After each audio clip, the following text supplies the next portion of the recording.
Nós temos a lição de hoje, o tema Seja um mordomo fiel. Se eu fosse colocar um subtema dessa lição, eu colocaria, deixa eu ver aqui, princípios da mordomia cristã.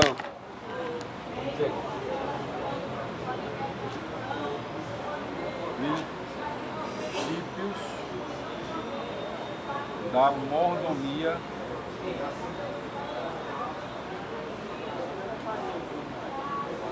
cristã.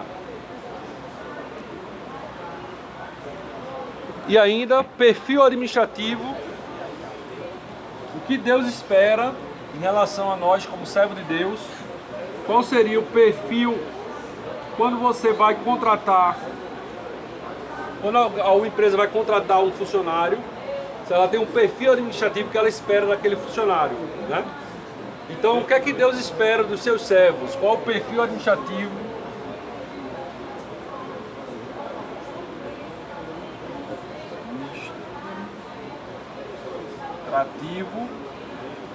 E qual as responsabilidades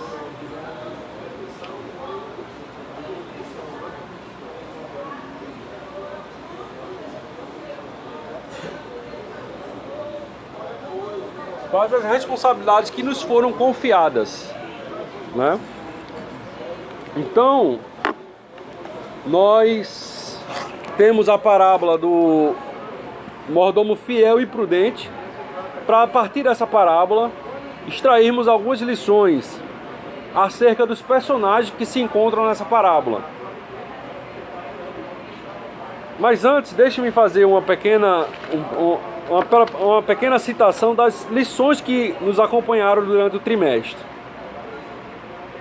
Nós vimos o que é a mordomia cristã já na primeira lição. Depois vimos, o que é a mordomia cristã. Nós já vimos que o mordomo é tido como um servo, elevado à condição de gestão, de gerir os recursos da casa do seu senhor. E esses recursos vão desde o trabalho na casa do Senhor, que nós vimos nesse trimestre, mas é muito mais abrangente do que somente o meu trabalho na casa do Senhor. Envolve a mordomia do corpo, do meu corpo, a forma como eu cuido do meu corpo, a forma como eu como de forma irresponsável, a forma como eu não acho tempo para ter uma atividade física, a forma como eu zelo pelo meu corpo, a mordomia da alma e do espírito, que vem a questão da santificação, da devoção a Deus, a mordomia da família. Então eu sou um mordomo na minha família, eu sou um instrumento de Deus, eu sou um servo para servir aos meus filhos, a minha esposa, a minha descendência, a minha casa, né? A mordomia da igreja local. Nós tivemos uma lição só sobre a igreja local. Nós vamos estar falando um pouco no decorrer dessa aula. A mordomia da adoração. Nós fomos projetados para a adoração ao Senhor. Precisamos cultivar uma relação com Deus, não somente de adoração coletiva, mas, sobretudo, uma adoração constante em nossos corações, pautada numa vida de intimidade com Deus.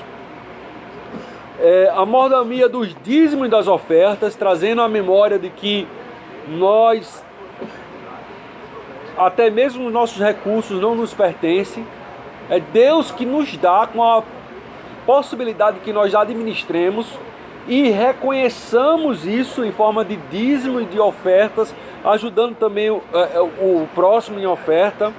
A mordomia do tempo. O tempo é o maior patrimônio que cada um de nós temos. É por isso que não deve ser desperdiçado. Nós precisamos saber remir o tempo. A mordomia das finanças. Uma vida desajustada financeiramente desajusta tudo na vida do camarada. Desajusta casamento, desajusta concentração no emprego, desajusta tudo. Então nós precisamos aprender a ser mordomos com as nossas finanças. Mordomia nas obras da misericórdia, que traz a nossa responsabilidade o cuidado com o próximo, que tem tudo a ver também com essa parábola que nós vamos estudar hoje, e a mordomia do cuidado com a terra, né? A preocupação com o meio ambiente. E por fim, a conclusão de tudo isso, seja um mordomo fiel, que é hoje. Então, quando a gente vem para a última lição com o objetivo de ser um mordomo fiel, nós precisamos ter na nossa memória, no nosso campo visual, todos esses alvos das 3 lições. Eu preciso ser um mordomo fiel com meus filhos, com a minha esposa, com o dízimo, com as ofertas, com a minha participação na igreja, com a minha dedicação ao meu trabalho secular, com os meus relacionamentos, com a gestão do meu tempo. Então nós somos elevados à função de mordomos, e tudo que nós temos para gerir, independentemente de você não ser um pastor, de você não ser um líder de um departamento, mas se você é um ser humano, você tem a gestão do tempo a gerir, você tem a gestão dos relacionamentos que Deus colocou na sua vida. Talvez aqui alguns irmãos são avós, são bisavós, né? Então a gestão do seu relacionamento com os seus filhos, a gestão do seu relacionamento com os seus netos, a gestão do seu relacionamento com os seus familiares, tudo isso aí é motivo de administração, é motivo de gestão, para você ser responsabilizado por Deus na função da mordomia. Então todos nós estamos com o mesmo desafio de agirmos como mordomos, não é só as lideranças maiores na casa de Deus. Amém? Tudo tranquilo aí?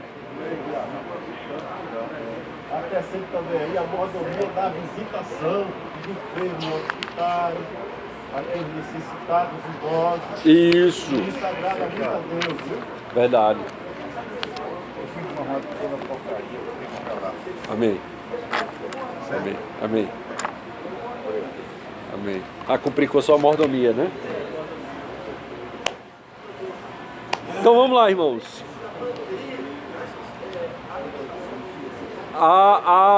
Lucas capítulo 12, acredito que já foi lido aí, né? Lucas 12, a parábola. Vamos ler o relato paralelo que se encontra em Mateus 24. A mesma parábola registrada por outro evangelista. Mateus 24, do 45 ao 51. Eu peço para que um irmão leia, por favor.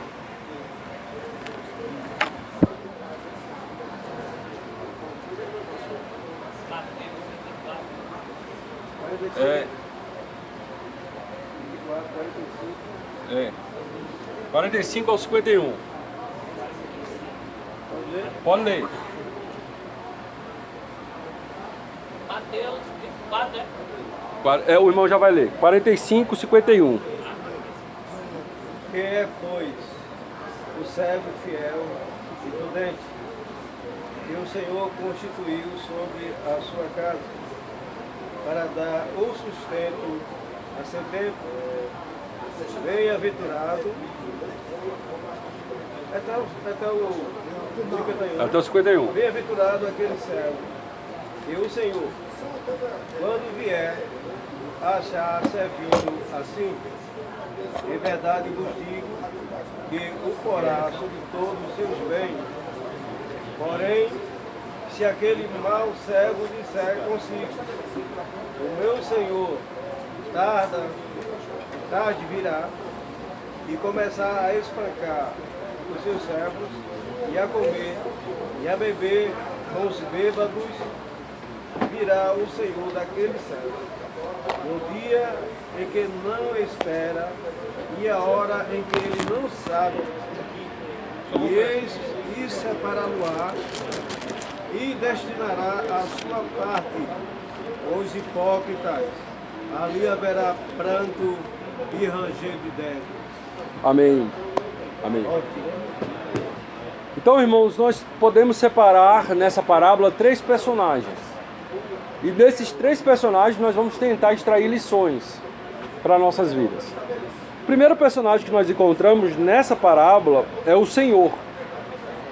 Né? O versículo 45 fala: quem é, pois, o servo fiel e prudente, quem o Senhor encarregou da sua casa, para dar sustento ao seu tempo. Então a Bíblia diz, irmãos, que Deus é o dono de toda a terra. Toda a terra é do Senhor.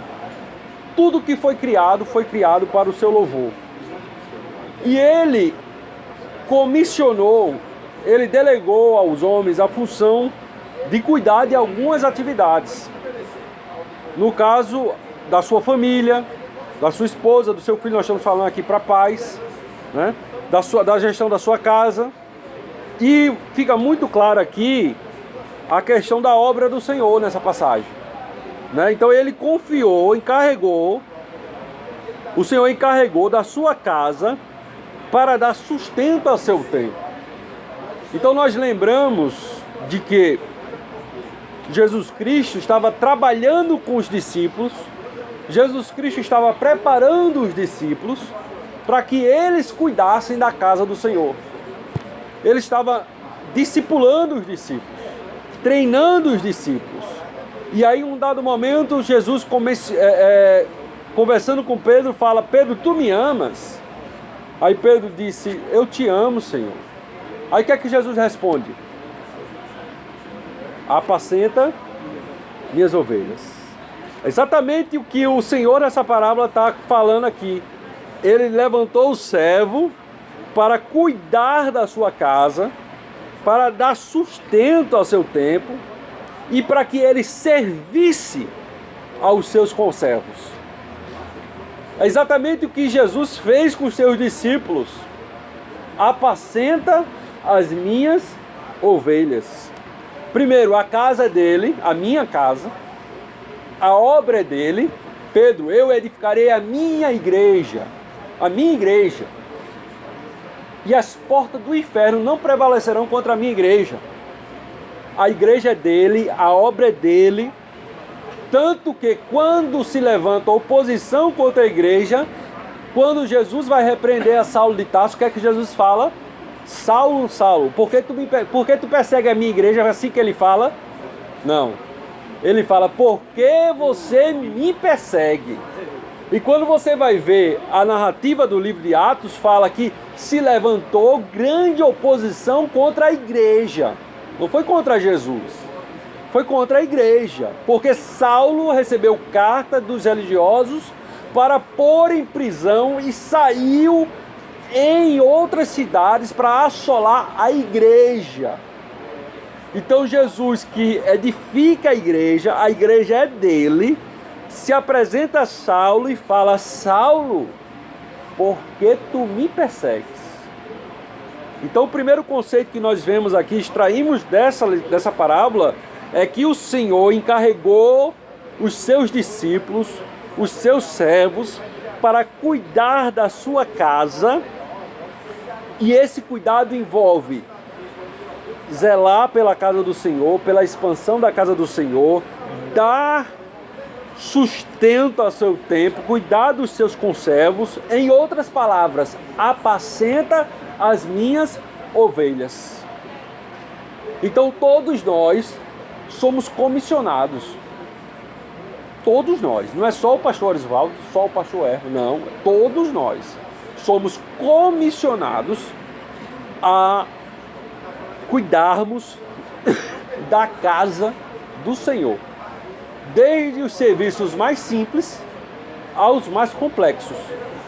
Mas nós somos comissionados a cuidarmos da casa do Senhor, né? E o que chama atenção é que nessa delegação o Senhor deixa muito claro que haverá uma prestação de contas.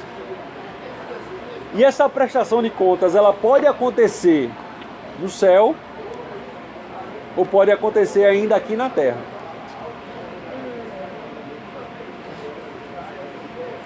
Lembro-me da história do meu sogro, pastor Aldo Manuel Cavalcante, não sei quantos aqui conheceram. Foi pastor do Abrigo Leal, pastor da Serraria, pastor da Feira Grande.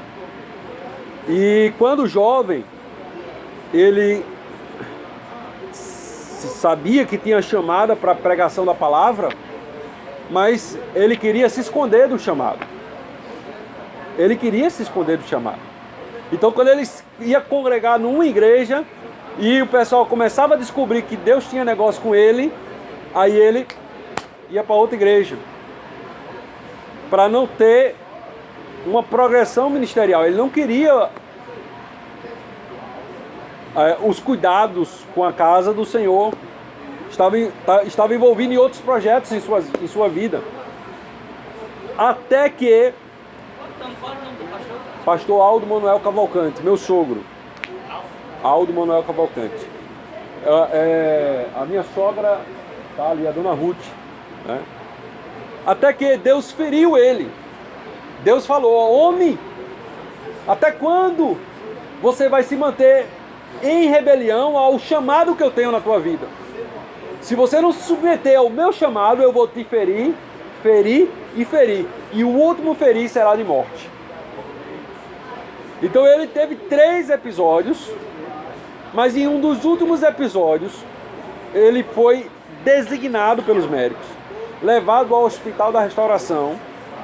Ele morava em Palmares, foi levado para o Hospital da Restauração. Quando chegou lá, os médicos disseram, não queriam nem receber, não, mandaram um cadáver para aqui. Não tem o que se fazer. Ele estava em estado com ferida, com cirurgias abertas que não se fechavam mais, todo podre por dentro, designado novo, com 23 anos, 3 filhos com 1 ano de idade, com alguns 2 anos, 3 anos, até que ele se volta para o leito e fala com Deus: Deus, eu me rendo ao teu chamado, eu não vou mais resistir.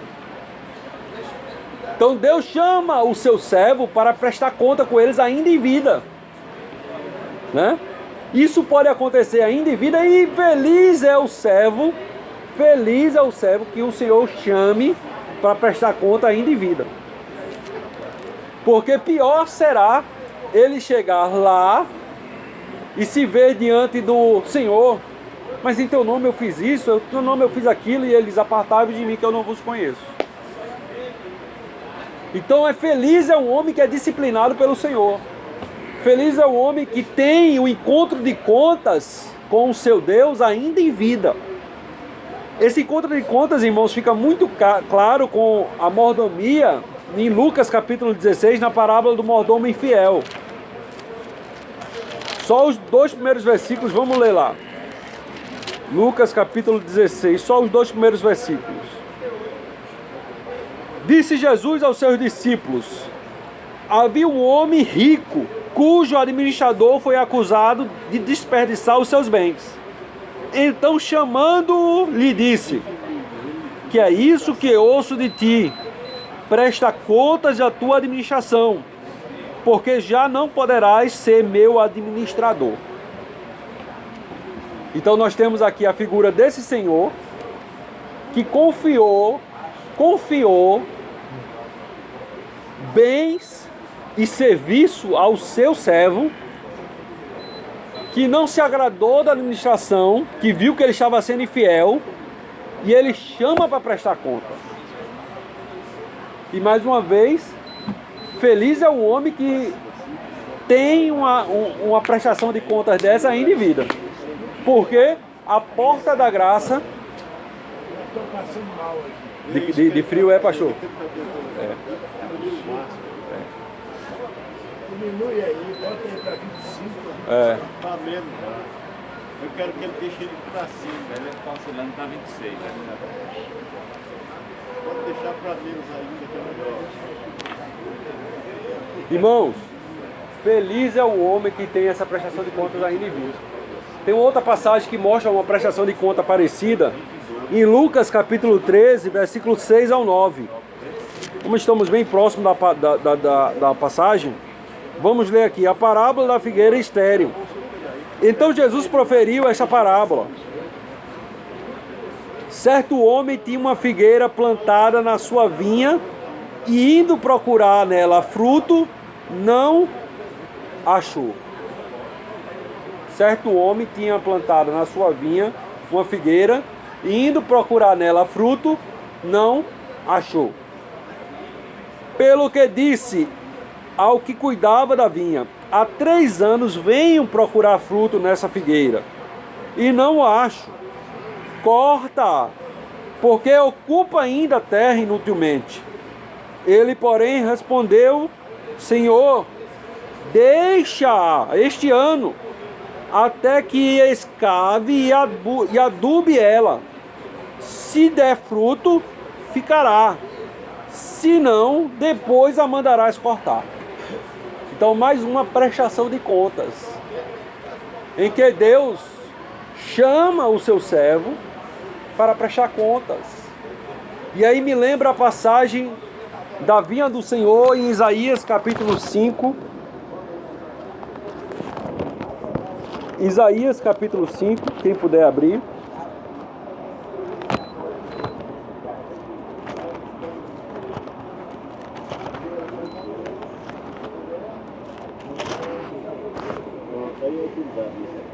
Vamos fazer o seguinte, essa passagem é muito rica. E ela vai reforçar essa sensação de prestação de contas do Senhor. Vamos, cada irmão, ler um versículo. Isaías do capítulo 5, do versículo 1 até o 7. Preciso de 7 irmãos voluntários. Cada irmão lê um versículo.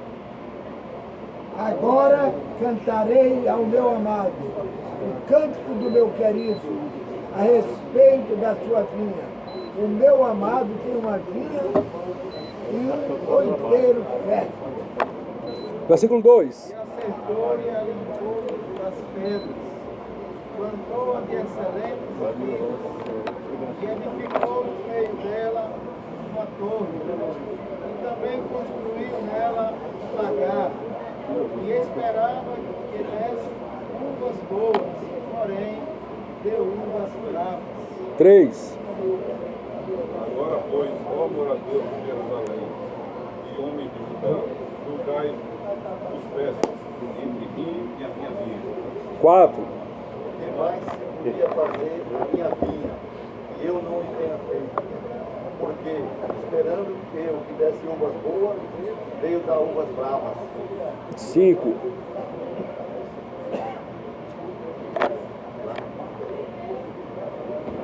Agora, pois, nós farei saber que eu hei de fazer com ele. Tirarei a sua serva Cerca. para que sirva de pasto. Derrubarei a sua parede para que seja pisada. Tornarei em deserto, não será podada nem cavada, mas crescerão nela sarças e espinheiros, e as mudas darei que não derrame chuva sobre ela. 7. Certo, porque a vinha do Senhor dos Exércitos é a casa de Israel. Os homens de Judá são a força de suas delícias. Ele esperou que exercessem juízo, e eis aqui, opressão, justiça, e eis aqui o amor. Então, meus amados irmãos, aqui está o Senhor da casa, que preparou tudo para que, no contexto em questão, a vinha produzisse bons frutos.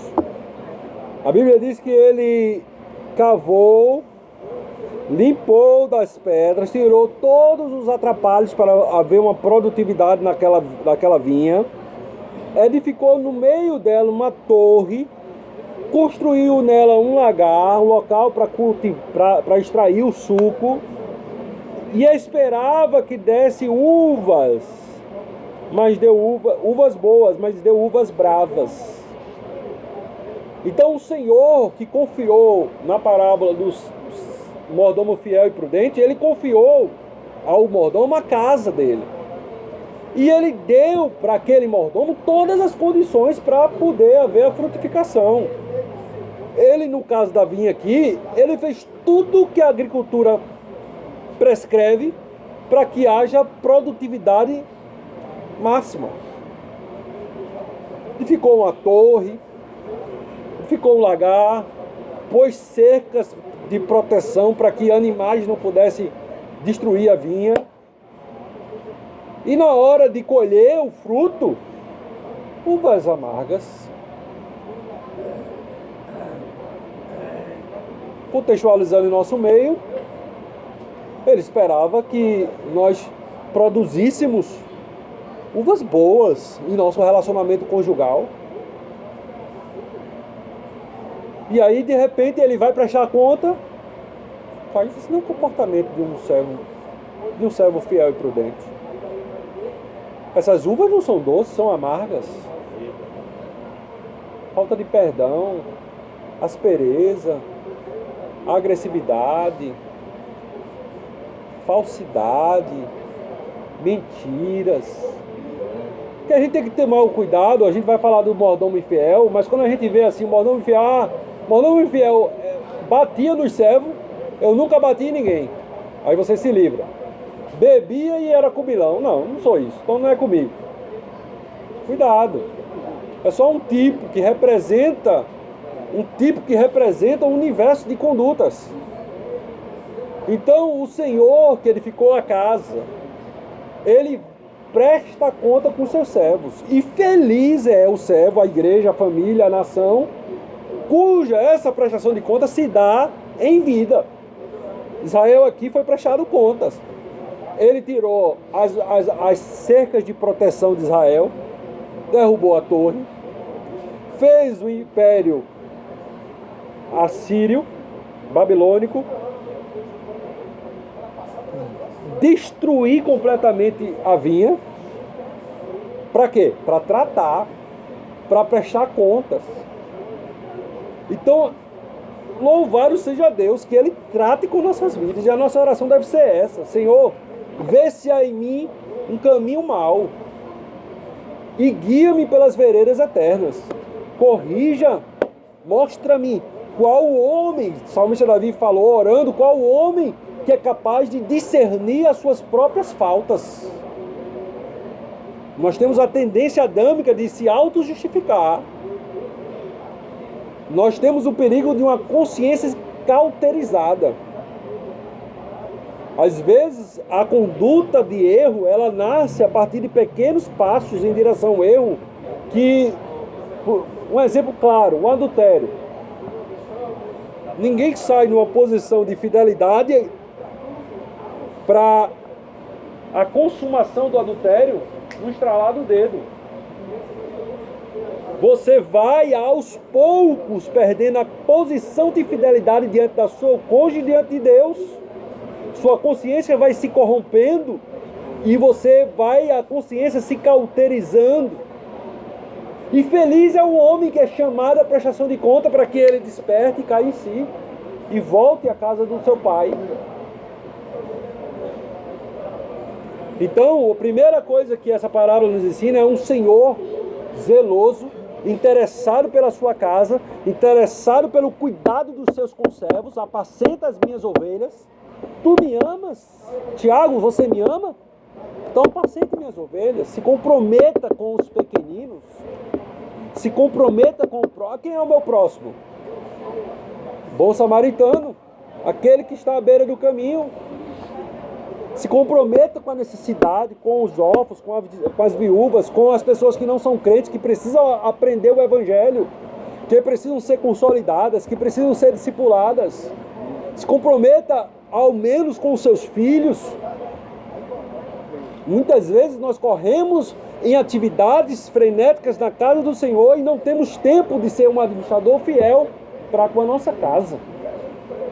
Então Deus olha assim para a vinha. Eu esperava uvas doces, mas são uvas bravas. Ele vai prestar conta com o mordomo, com o encarregado, né? Pode falar. O servo fiel precisa ser manso como as pombas e prudente como a serpente. Manso com tratamento, com cuidado com as ovelhas a quem Deus entregou, e prudente na doutrina, da falha, dos erros. Ele não pode ser conivente com aquilo que não agrada a Deus. Não é uma missão fácil de gerenciar isso aí. Amém. Então nós aprendemos a casa do Senhor, ele edifica a casa, ele quer que a casa cresça, ele quer que os servos que estejam na casa sejam cuidados, sejam apacentados, né? E ele vai prestar contas com os seus mordomos. E essa prestação de conta pode se dar aqui na terra, ou no céu, ou após a morte. E aí vem à tona o tribunal de Cristo, né? O mordomo infiel, nós vamos ver que ele vai ser separado e lançado entre os infiéis e entre os hipócritas. O lugar onde haverá choro e ranger de dentes. Tipicamente, o inferno. O mordomo infiel não vai para o tribunal de Cristo, ele vai para o inferno. Mas se formos achados como mordomos fiéis, ainda assim nós vamos passar por um tribunal para ver que tipo de obras, que tipo de produtividade nós geramos para Deus. Haverá uma prestação de conta lá em cima, até para os mordomos fiéis, né? Vamos ver a base bíblica desse tribunal de Cristo. Romanos capítulo 14, são várias referências, eu vou pedir para que, o Tadeu abre Romanos 14, 10, por favor. O irmão ao lado do Tadeu, Apocalipse 22, 12. Presbítero Expedito, 1 Coríntios 15, 58. Irmão Emílio, 2 Coríntios capítulo 5, versículo 10. O irmão aqui, nesse banco, 1 Coríntios 4, 5. Para depois vir para o irmão 1 Coríntios 3, 12 ao 15. Fundamentações bíblicas sobre a ideia de que o mordomo fiel também vai passar por um procedimento de prestação de conta, para se avaliar que tipo de obra, quais as intenções que foi produzida, né? Vamos lá.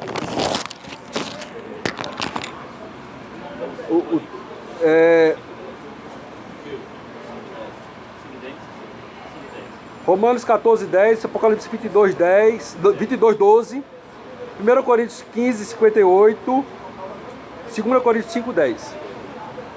Pode ler. Mas tu, por que julgas teu irmão? Ou tu também, por que desprezas teu irmão? Pois todos havemos de comparecer ante o tribunal de Cristo.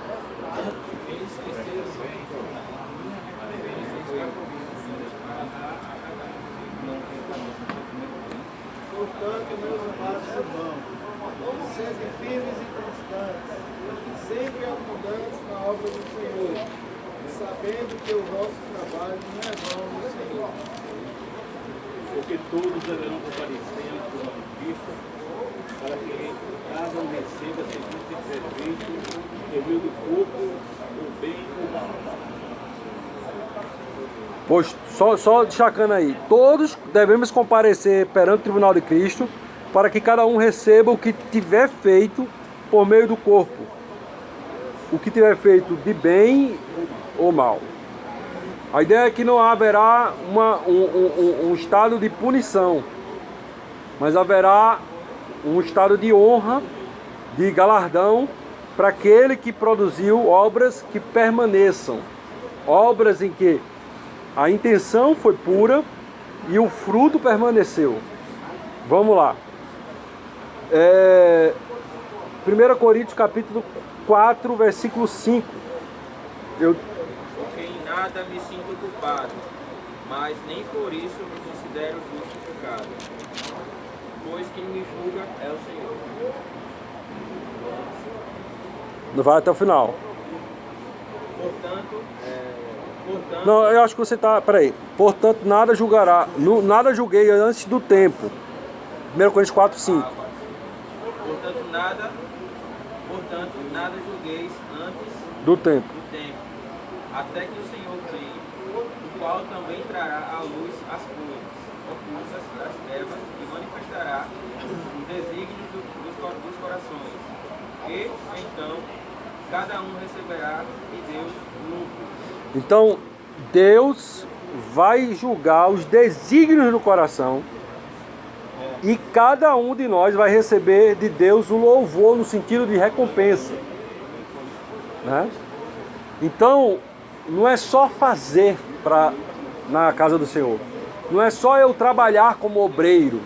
É as intenções do coração que serão julgadas no tribunal. Vamos lá. 1 Coríntios capítulo 3, versículo 12 ao 15. E se alguém sobre este fundamento formar um edifício de ouro, prata, pedras preciosas, madeira, feno, palha, e a obra de cada um se manifestará.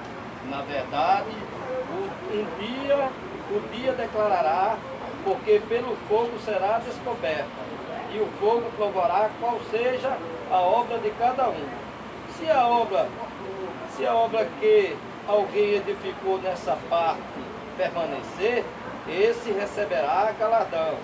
Se a obra de alguém se queimar, sofrerá detrimento, mas o tal será salvo, todavia, como pelo fogo. Então, irmãos, a salvação é mediante exclusivamente a fé. As obras são uma comprovação, uma evidência de quem teve a experiência da salvação em seu coração. E o Senhor da casa, que instituiu a casa, que designou os seus servos, que comissionou os seus servos para apacentar os seus pequeninos, ele vai prestar contas. Se formos qualificados como um mordomo infiel, vamos para o inferno. Salvação mediante a fé. Então o que é que a gente entende? O mordomo infiel tem a roupagem de servo, de aparência, ou em algum momento foi e se perdeu. Caiu da graça.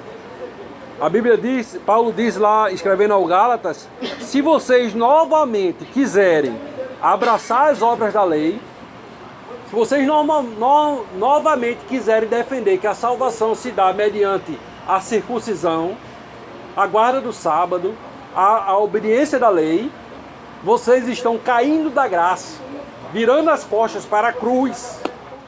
Então é possível nessa jornada nós caímos da graça. É possível nessa caminhada cristã nós virarmos as costas para a cruz. E aí, se formos qualificados como mordomos infiéis, nosso lugar será com os hipócritas, com os infiéis, lugar onde haverá choro e ranger de dentes.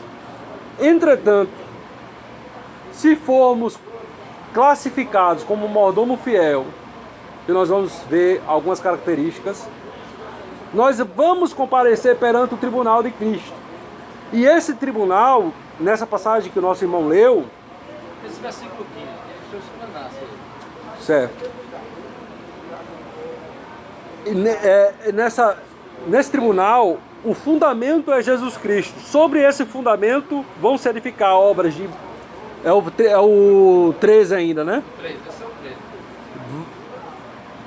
A obra de cada um se manifestará na verdade. Não, o 12. Se alguém sobre o fundamento, que no 11 ele fala que é Cristo, levantar um edifício de ouro, prata, pedras preciosas, madeira, feno e palha. Então esse tribunal de Cristo ele será como um fogo que vai passar sobre as nossas obras.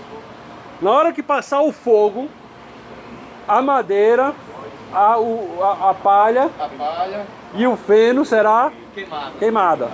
Só vai ficar a prata, o ouro e a pedra preciosa.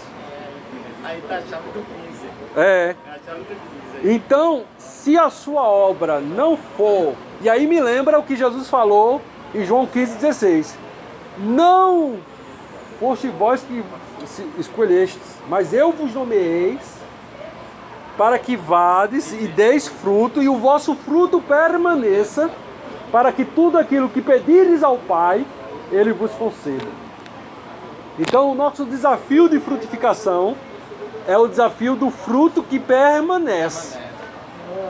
E aí vem a reflexão para nossas vidas. Que fruto que permanece é esse que o Senhor Jesus estava querendo dizer?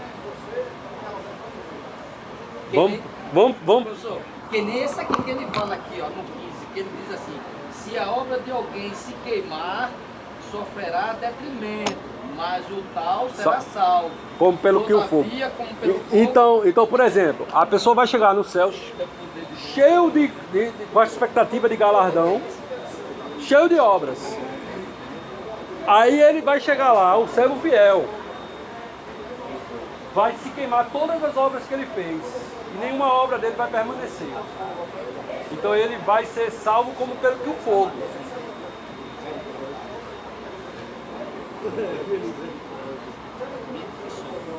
Então, ó, pelo fogo será revelado, e o fogo provará qual seja a obra de cada um. Seja a obra que alguém edificou sobre ele permanecer, esse receberá galardão. Se a obra de alguém se queimar, sofrerá perda, e o tal será salvo, todavia como pelo fogo. Ele vai para o céu, ele vai ser salvo, mas toda a obra que ele fez foi queimada, foi desfeita. Ou seja, há uma possibilidade real de você estar envolvido com o trabalho do Senhor, e esse seu envolvimento está em descompasso com aquela vontade, a vontade soberana que ele tem para a sua vida. Está em descompasso com a produtividade, com aquilo que Jesus quis dizer, com o fruto que permanece. Eu posso estar muito envolvido com a casa do Senhor, mas eu não posso estar gerando fruto que permaneça. As minhas obras diante do tribunal de Cristo serão queimadas e dissipadas.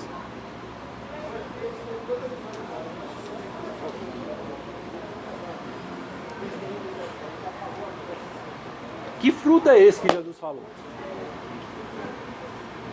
Quem quer dar uma opinião? Vamos abrir João 15. João capítulo 15. Vamos ler João 15, versículo 8.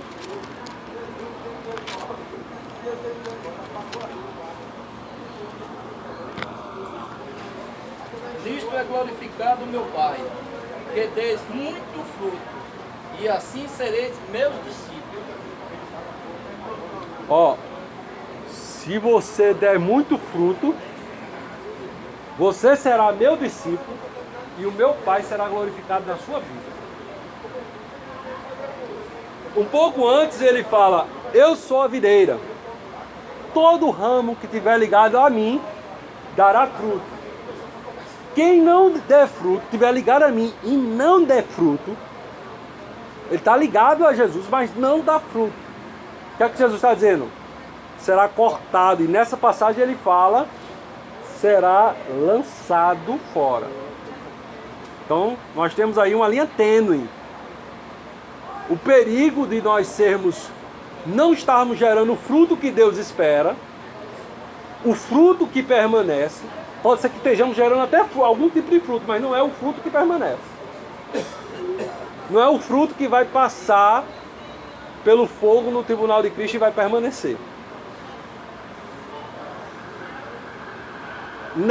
No contexto de capítulo 15, Jesus disse: eu corto e lanço fora. A parábola da figueira estéril que nós falamos, ele disse: vamos deixar, dar tempo, vamos dar 3 anos, todo ano nós viemos aqui, cavamos ao redor, colocamos adubo e vamos esperar para ver se dá fruto. Se não der fruto, para que ela vai ficar ocupando a vinha? Nós vamos cortar, lançar fora e ela vai queimar no inferno. Então, em outras expectativas, a ausência do fruto desqualifica a condição de salvação. Desqualifica a condição de estar ligado à videira. Espera-se que quem esteja ligado à videira produza frutos. Aí vem a pergunta: que fruto é esse? É o fruto que Paulo falou em Gálatas 5:22, que o fruto do Espírito é o amor, longanimidade, paz, temperança, domínio próprio. Será que o que Jesus tinha em mente era o que Paulo defendeu em Gálatas? Ou será que Jesus tinha em mente outra coisa na cabeça dele? Porque a ideia de fruto no ministério de Jesus é vasta. Vamos lá. Saiu o semeador a semear. Parte da semente caiu à beira do caminho. Outra caiu entre espinhos. Outra caiu em um solo pedregoso. Outra caiu no solo bom, que produziu a 30, a 100, a 30, a 60, a 100 por 1. A parábola da figueira estéril, que eu já falei. A videira que ele fala, o ramo que tiver em mim não der fruto, eu corto. Que fruto é esse que Jesus disse que nos nomeou para que dessemos fruto e o nosso fruto permanecesse? Vamos olhar para a essência de uma fruta que Jesus estava comparando. Quando você tem uma fruta, irmãos,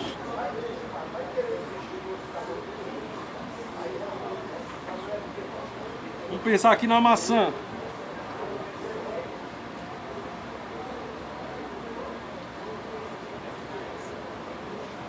Pensar numa maçã. A maçã tem umas 3 ou 4 sementes dentro dela, né? Qual é o fruto que Jesus estava falando? Será que é apenas o fruto do Espírito que Paulo falou em Gálatas 5:22? Se você, a maioria interpretativa hoje na igreja é que é o fruto do Espírito. E eu concordo numa análise superficial do texto, eu digo, está certo. Fruto do Espírito. O cristão tem que gerar fruto do Espírito.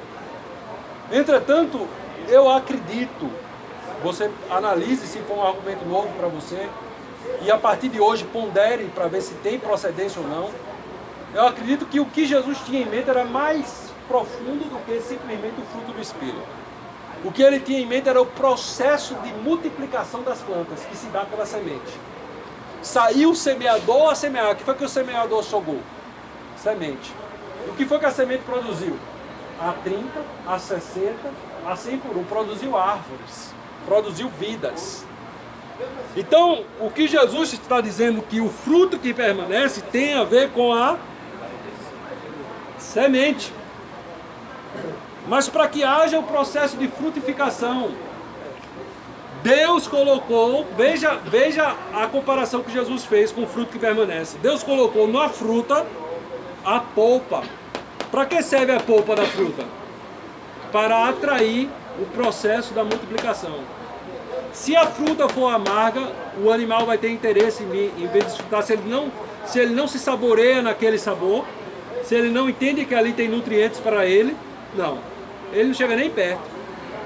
Mas se a fruta, só fechar o raciocínio, se a fruta ela é atrativa, tem nutrientes, é doce, é agradável, é vistosa, o animal vai, come e faz o processo da multiplicação. Então aquele fruto não se perde, ele multiplica-se. Então quando Paulo fala que o fruto do Espírito é o amor, é a longanimidade, é o domínio próprio, é a temperança, ele, se for comparar essa passagem com o que Jesus falou, nós temos que colocar esse fruto do Espírito como a polpa, como aquilo que vai atrair o processo da multiplicação. Imagina um cristão querer falar de Jesus para outra pessoa, discipular outra pessoa. Imagina um pai de família querer fazer dos seus filhos discípulos de Jesus, se ele não evidencia na sua vida o fruto do Espírito. Se ele não tem a polpa da fruta, que o filho diz assim, que fruta gostosa, eu quero essa fruta para mim. Poxa, como o papai evidencia o caráter de Cristo, o amor de Deus, o fruto do Espírito. Então o filho vai ter interesse em comer dessa fruta e acontecerá o processo de multiplicação e aquela semente do pai vai gerar um fruto que vai permanecer. O filho vai ser um servo de Deus, que vai permanecer como árvore, vai também, por sua vez, evidenciar o fruto, a polpa, o fruto do Espírito, vai atrair outras pessoas no seu local de trabalho, nos seus filhos, ao seu redor, para gerar também o processo da multiplicação. Então, irmãos, a minha defesa, e esse é até o entendimento que a gente colocou no curso de formação de discipulador, que o fruto que permanece estabelecido por Cristo em João 15:16 é vidas que sejam geradas a partir das nossas vidas. Todos nós fomos comissionados, ide por todo mundo e fazei discípulos. Todos nós recebemos não foi uma faculdade, foi uma comissão, foi uma ordem. Todos nós temos que levar essa semente cair na terra. Precisamos colocar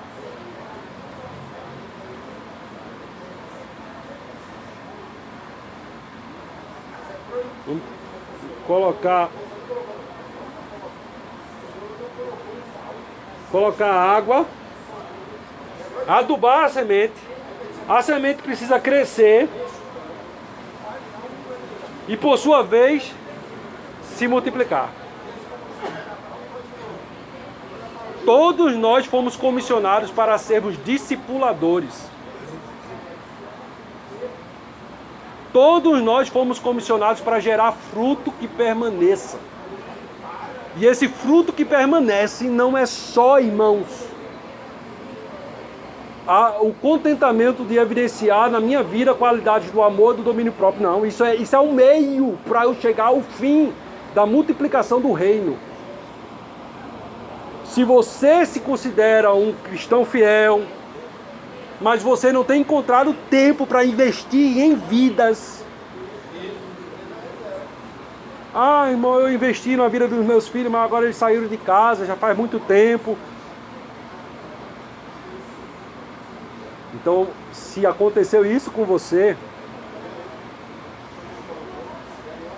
os seus filhos já estão multiplicando no reino de Deus, então a semeadura dos seus filhos faz parte da sua também.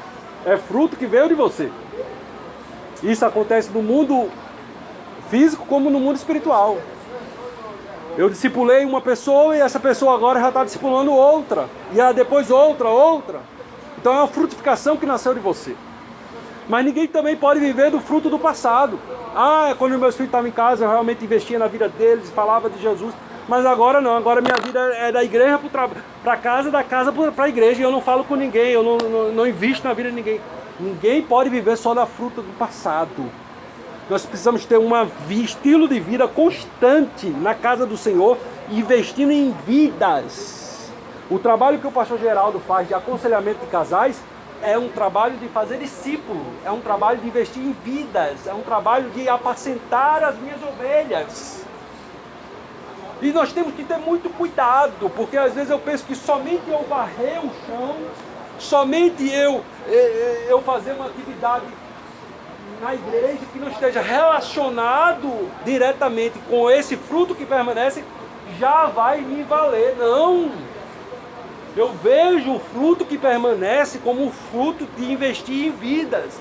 Talvez você não seja um pastor Osvaldo para poder dar uma doutrina, mas você pode pegar o seu vizinho na porta de casa, dizer, vamos para a igreja, eu te dou carona. Você pode caminhar para o seu vizinho um vídeo que fale do Evangelho e depois ir lá e conversar com ele. Vizinho, você viu aquele vídeo? O que é que achou? Por mais simples que sejam ações, mas ações que sejam direcionadas a vidas. Nós não podemos nos contentar em um ativismo na igreja. E aqui fica um certo desabafo meu, uma dificuldade minha. Eu sou gestor da área de evangelização e discipulado na igreja local. E eu tenho muita dificuldade de encontrar mão de obra na igreja do Farol. Muita dificuldade. Porque os irmãos que estão envolvidos com a igreja estão consumidos com a atividade de ensaio de departamento. E eu tenho vidas para evangelizar, vidas para discipular, pessoas que até vieram fazer um curso de formação, mas disseram, não quero, não tenho tempo, não tenho disposição. Eu não tenho tempo porque o meu tempo já está envolvido. Eu ensaio com o coral na segunda, ensaio na quarta e ensaio no sábado.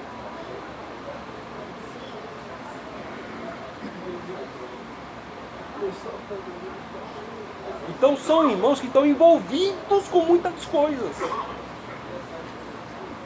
Mas eu quero trazer à tona aqui a nossa responsabilidade de gerar frutos que permaneçam.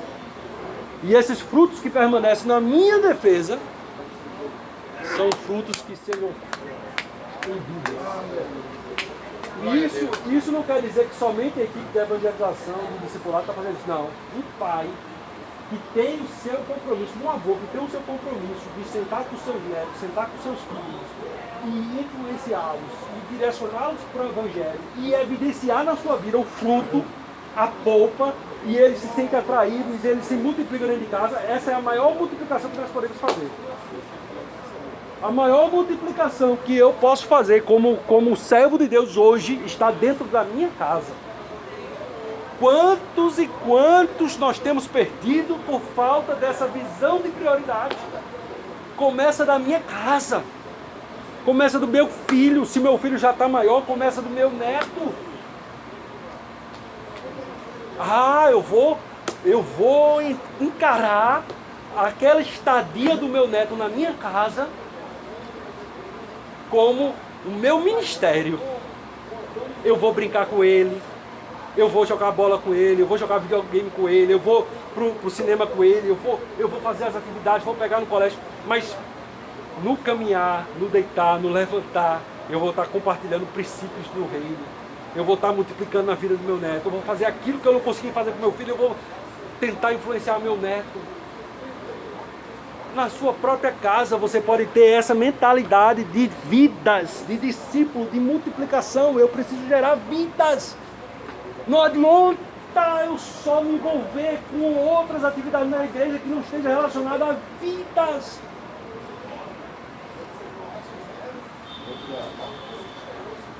Aí tem o tribunal de Cristo. Feno, madeira e palha. Fogo vai passar e vai ficar nada. Então, irmãos, João 15,16.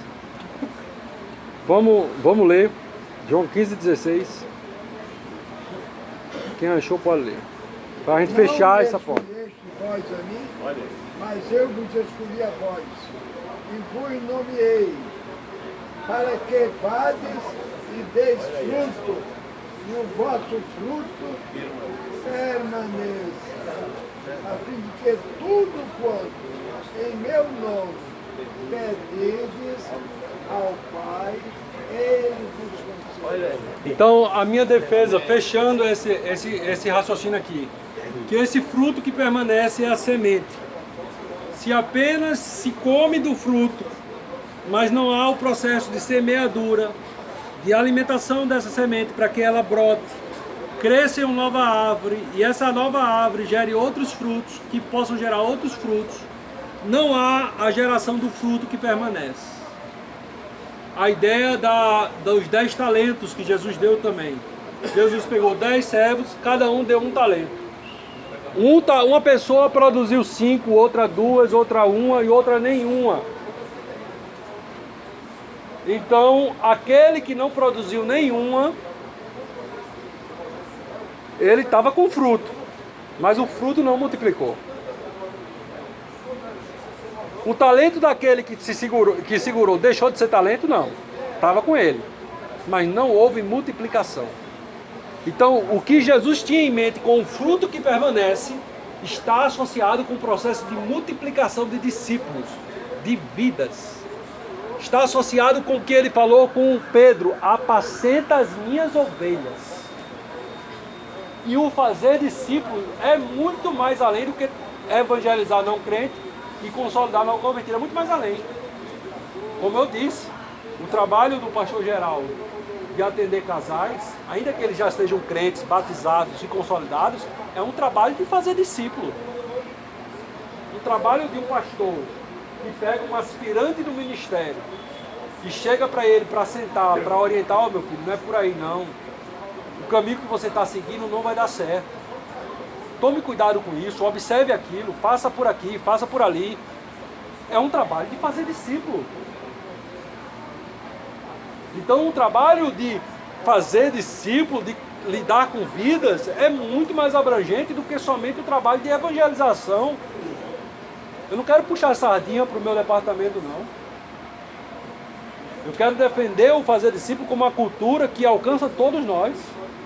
Seja você num departamento de X, B, A, ou seja você num departamento de evangelização, você é alcançado por essa missão de gerar vidas, de promover a multiplicação no reino de Deus. Amém? Amém.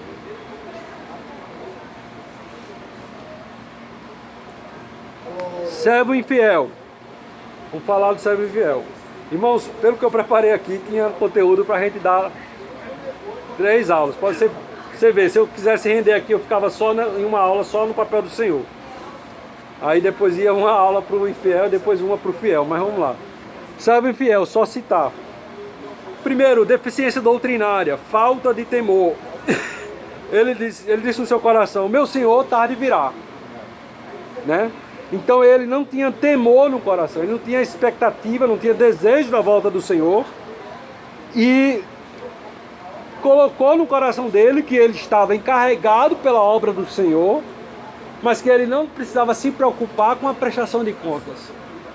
Tudo isso que eu desenvolvi do Senhor, ele resolveu designorar. Que o Senhor é um Deus zeloso. Isaías 9, versículo 7 fala que o menino se nasceu e o principado estava sobre seus ombros e o seu reinado não terá fim e ele será conhecido, será exaltado, será glorificado e o zelo do Senhor dos Exércitos fará isso. Então, o Senhor que estabeleceu a obra é zeloso para ver a obra avançar. Ele não se preocupou com isso. Ele não se preocupou com a prestação de contas. Ele disse, meu Senhor tarde virá. E aí viveu uma vida de forma dissoluta. E quando a Bíblia fala que a maltratar os servos, a comer e a beber, eu achei uma outra passagem que traz outros adjetivos que tendem a escurtinar mais essa conduta do servo infiel, tende a detalhar mais, descrever mais, ao ponto de a gente refletir o alcance dessa conduta. Leiamos 2 Timóteo capítulo 3, versículo 2 ao 5. Então quando a Bíblia diz lá, ele espancava, ele batia, ele bebia. Alguém que está ouvindo a palavra pode dizer, eu não... 2 Timóteo 3, do 2 ao 5. Alguém que pode ouvir a palavra pode dizer, eu não bebo, eu não bato e eu não sou comilão, então não é comigo. Né? Pode ler. Porque haverá homens amantes de si mesmos, avarentos, presunçosos, soberbos, blasfemos, desobedientes a pais e mães, ingratos, profanos, sem afeto natural, irreconciliáveis, caluniadores, incontinentes, cruéis, sem amor para com os bons, traidores, obstinados, orgulhosos, mais amigos dos deleites do que amigos de Deus, tendo aparência de piedade, mas negando a eficácia dela. Destes afasta. Amém. Então aqui eu tenho uma descrição por Paulo de quem é esse servo mau e infiel. Olha quantos adjetivos que Paulo traz. Homens amantes de si mesmo. Homens que querem sempre ter razão. No casamento, né, é ensinado que quer ser feliz, abre a mão da razão. Mas homens que são amantes de si mesmo, quer sempre ter razão, não abre mão, não sabe pedir perdão, não sabe reconhecer que errou, é só ele que está certo, amante de si mesmo. Então esse é um servo mau e infiel. Ganancioso, atraído pelas riquezas, presunçoso, soberbo, altivo, blasfemos nas coisas de Deus, desobediente a pais e mães. Eu não preciso espancar, eu não preciso beber cachaça, eu não preciso ser um cubilão para ser qualificado como mordomo mau e fiel. Se eu for admitir na minha casa o meu filho ser desobediente a mim e a minha esposa, eu estou concebendo com um mordomo que está crescendo mau e infiel. Eu preciso ensinar e admoestá-lo na doutrina, na disciplina do Senhor, ensiná-lo a obediência. A pessoa que é desobediente a pai e mãe está se comportando como um mordomo mau e infiel. Ingratos, profanos, sem afeição natural, irreconciliáveis, caluniadores, sem domínio de si, não tem domínio de si, sempre explode, sempre estoura, não domina suas concupiscências, suas paixões. Por fora está bem arrumado, mas por dentro é sepulcro caiado, podridão, é o que passa pelo coração, pela mente. É o que não somente passa, mas é nutrido e alimentado. cruéis, sem amor para com os bons, traidores, atrevidos, orgulhosos, mais amigos dos prazeres do que amigos de Deus. Destino dessas pessoas: tem aparência de piedade, está ao encargo da casa do Senhor, mas vivem desta forma. Seu destino será com os infiéis e com os hipócritas, local onde haverá choro e ranger de dentes. E a expressão que é usada em Mateus 24, 51 e em Lucas 12 também, que ele será separado, irá ser separado, irá ser arrancado. Essa expressão no original fala, será dividido em pedaços. Então pode estar na casa do Senhor com um perfil que desqualifica completamente a idealizar a salvação mediante a fé. A salvação é mediante a fé. Mas existem perfis descritos na Bíblia que desqualifica a eventual fé no coração. Porque a Bíblia diz que aquele que crê em mim, como diz as Escrituras, do seu interior fluirão rios de águas vivas. A crença que leva à salvação mediante a fé tem que estar pautada de acordo com as Escrituras. O servo que foi alcançado pela salvação, ele se constrange, porque o amor de Cristo o constrange. E o pecado é uma realidade na vida de todos nós, mas tem que ser encarado como algo acidental. Não pode ser algo como um tesouro de impiedade. Como no Antigo Testamento, né? Algumas pessoas guardavam ídolos, postes de ídolos que eram proibidos e escondiam debaixo do armário, debaixo da cama. Às vezes nós temos condutas em nossas vidas que são ídolos, são postes ídolos, que nossa esposa não sabe, nosso pastor não sabe, nosso irmão não sabe, mas Deus que enxerga o nosso coração sabe. E esses ídolos precisam ser quebrados e jogados fora. O pecado tem que ser acidental, o pecado não pode ser servido, não pode ser nutrido, não pode ser alimentado. Os inimigos de Israel, quando vinham, o primeiro passo a se fazer a enfrentar o inimigo é cortar as fontes de água que estavam por fora das fortalezas, eles destruíam os poços. O pecado não pode ser alimentado, o pecado não pode ser nutrido, tem que ser eliminado pela raiz. Não podemos conviver com raízes, com tesouro de impiedade nas recâmaras do nosso coração.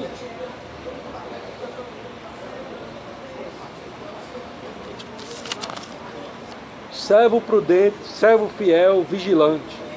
Primeiro que eu posso aprender desse servo, e eu trouxe até um livro para fazer uma referência aqui. Trouxe 2, se der tempo eu faço do segundo, mas esse vai dar. Recomendo a todos vocês, já recomendei em outras aulas. Em Busca de Deus, John Piper. A Plenitude da Alegria Cristã. Fantástico. Um livro que nos leva a buscar não servir a Deus com uma relação de obrigação, mas servir a Deus com uma relação de prazer e de alegria. Primeiro que eu posso aprender no servo vigilante, fiel e prudente. A relação de senhoria de posse. Ele tinha consciência que ele não era senhor de nada. Que ele não era senhor de nada. Ele tinha só o direito de posse, mas ele não tinha o direito de propriedade. Né? Ele tinha só o direito de posse, não o direito de propriedade. Ah, mas quem está lá no cartório, lavrado o nome da minha propriedade é meu. Mas isso é perante os homens, mas perante a justiça de Deus, você não é proprietário de nada. A propriedade é de Deus, você tem a posse da mordomia. Deixe-me ler aqui a página 157 e 158. Certa vez, antes de ler aqui, Em Busca de Deus, John Piper. Certa vez, o Billy Graham estava pregando sobre isso, da mordomia, que nós não temos posse, nada é tudo de Deus. Um jovem interpelou ele e questionou, não. Aí ele disse, quando você morrer, qualquer uma dessas coisas que você está dizendo que é sua, é propriedade sua, vai lhe acompanhar? Não. Então está provado que não é sua, rapaz. Você está tendo a gestão enquanto está em vida, mas quando você morrer você não vai levar nada. Aí nesse contexto, deixe-me ler essa citação para a gente ter essa consciência do quanto que nós não somos donos de nada. Vejamos 3 razões que Paulo dá nos versículos 7 a 10 de Timóteo. Vamos ler esse versículo para poder entender o comentário do autor. Porque não devemos aspirar a ser ricos. Vamos ler. 1 Timóteo capítulo 6, versículos 7 ao 10. 1 Timóteo capítulo 6, versículos 7 ao 10. Olha o que Paulo fala. Porque nada trouxemos para este mundo, nada podemos levar dele. Tendo, porém, o sustento e com que nos vestir, estejamos contentes. Os que, porém, querem ficar ricos, caem em tentação e em laço, e em muitos desejos descontrolados e nocivos, os quais submergem os homens na ruína e na perdição. Porque o amor ao dinheiro é a raiz de todos os males, e nessa cobiça alguns se desviaram da fé e se atormentaram com muitas dores. Então o que é que Paulo diz? Nada nós trouxemos do mundo e nada nós levaremos desse mundo. Veja o comentário do John Piper aqui nesse livro. No versículo 7 ele diz: nada temos trazido para o mundo, nem coisa alguma podemos levar dele. Carros funerários não têm reboque. É o título da história. Carros funerários não têm reboque. Imagine que alguém passe de mãos vazias pelas catracas de um grande museu de arte e comece a tirar os quadros das paredes e carregá-lo embora embaixo do braço. Você vai até ele e pergunta: o que você está fazendo, amigo? Ele fala: eu estou me tornando um colecionador de arte. Ele responde. Aí você interpola ele: mas esses quadros não são seus. Aí ele fala: não, aí você fala: esses quadros não são seus, rapaz, isso é do museu. Ninguém vai deixar você sair daqui com eles. Você tem de sair do mesmo jeito que entrou da catraca. Tá sem juízo. Mas ele insiste: é claro que esses quadros são meus. Estão debaixo do meu braço. As pessoas nos corredores consideram-me importante negociador de quadros. E não estou nem preocupado com a ideia de sair. Não seja um estraga-prazer, meu amigo. Entenderam a parábola? O cara entrou no museu, que estava com os quadros expostos. Entrou pela catraca sem nenhum objeto. E quando estava no museu, ele estava assim, ó. É meu. O quadro é meu. Só que ele ia ter que enfrentar a catraca para sair. E não ia poder sair com o quadro. Aí o cara foi interpolar ele: rapaz, o que é que tá fazendo? Deixa o quadro na parede. Ele disse: não, rapaz, eu peguei, é meu, tá na minha posse, é meu. Eu disse: rapaz, não é seu não, rapaz. Você vai entrar por ali, você vai passar pela catraca, você vai ter que deixar tudo. É meu amigo. Então essa é a vida do crente, do cristão, que às vezes se apega às coisas, aos bens materiais. Deixa eu ser seguro. Ele adoeceu e pediu a esposa. Continua isso. Fui lá, eu jogo colocado do cachorro. Ele não joga quando foi.